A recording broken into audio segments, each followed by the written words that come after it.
यशस्वी होण्यासाठी प्रेरणादायी विचार. नंबर 1. जोपर्यंत मनात खोटं आणि हृदयात पाप आहे तोवर निरर्थक सर्व मंत्र आणि जप आहेत. नंबर 2. लोकांना वाटते की तुम्ही चांगले करावे, परंतु हे देखील सत्य आहे की त्यांच्यापेक्षा चांगले करावे हे त्यांना मान्य नसते. नंबर 3. लोकांना ऐकवण्यासाठी आपला आवाज उंच करू नका.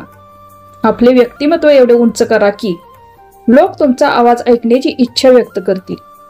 नंबर 4. बोलताना शब्दांची उंची वाढवा, आवाजाची उंची नाही. कारण पडणाऱ्या पावसामुळे शेती पिकते, विजांच्या कडकडाटामुळे नाही. नंबर 5. आपलं आयुष्य इतकं छान, सुंदर आणि आनंदी बनवा की निराश झालेल्या व्यक्तीला तुम्हाला पाहून जगण्याची इच्छा होईल. नंबर 6. वाहतो तो झरा, थांबतं ते डबकं, डबक्यावर डास बसतात आणि झऱ्यात राजहंस. नंबर 7.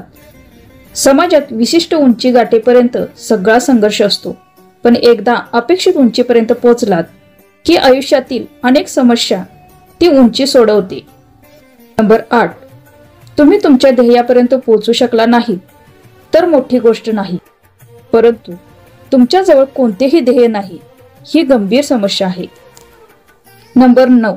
ध्येयासाठी अतोनात प्रयत्न करा. जगाने तुम्हाला वेडं म्हटलं तरी चालेल, कारण वेडेच लोक इतिहास घडवतात आणि शिकलेले लोक तो इतिहास वाचतात. नंबर 10. आयुष्य हे चांगल्या अनुभवाची शाळा आहे, जिथे प्रत्येक अनुभव शिकवण देतो. नंबर 11. आयुष्यभर साथ देणारी माणसं कमवा, कारण काही तास बोलणारी माणसं तर प्रवासातही भेटतात. नंबर 12. काहीच नसते तेव्हा अभाव नडतो, थोडेसे असते तेव्हा भाव नडतो. नंबर 13. बरेचदा आपण परक्यांना आपलेसे करण्याच्या नादात आपले असलेल्यांना परके करतो. नंबर 14. स्वतःला सुधारण्यात इतके व्यस्त व्हा की दुसऱ्याच्या चुका शोधण्या इतका तुम्हाला वेळच नाही मिळाला पाहिजे. नंबर 15. कधी कधी देव तुमची परिस्थिती बदलत नाही, कारण त्याला तुमची मनस्थिती बदलायची असते. नंबर 16. भरलेला किस्सा माणसाला जग दाखवतो आणि रिकामा किस्सा या जगातली माणसं दाखवतो. मित्रांनो, असेच माहितीपूर्ण व्हिडिओ पाहण्यासाठी व्हिडिओला लाईक करून शेअर करा, तसेच चॅनलला सबस्क्राईब करायला विसरू नका. धन्यवाद. श्री स्वामी समर्थ.